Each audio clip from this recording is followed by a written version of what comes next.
Hi, my name is Damian Schiff and I'm an attorney with Pacific Legal Foundation. This week the Supreme Court handed down a major victory for balanced environmental regulation in a case called Monsanto Company versus Geertsen Seed Farms. The issue basically boiled down to this. If I'm an environmental plaintiff suing under environmental law, do I get some sort of extra special benefit when it comes to a remedy? Meaning that normally, under federal law, if a party wants to obtain an injunction from a district court, meaning an order from the court telling somebody else to do something or not to do something, I as a plaintiff have to show that I'm entitled to that injunction by setting forth several factors that are sometimes pretty hard to get, pretty hard to achieve.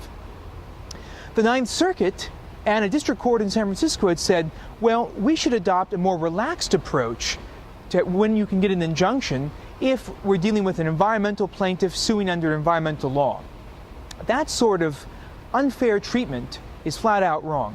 And in fact, the Supreme Court, in its decision this week in Monsanto, agreed with an amicus brief that we at Pacific Legal Foundation filed in the case, arguing that the rules should be the same for everybody and that an environmental plaintiff should be the same as any other type of plaintiff when seeking an injunction in federal court.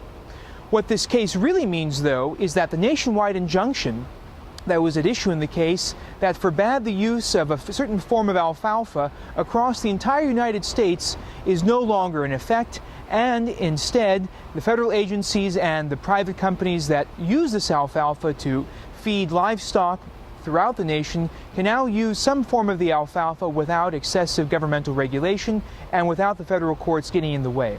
That clearly is a benefit and a win for balanced environmental regulation. For more PLF videos, visit our YouTube channel.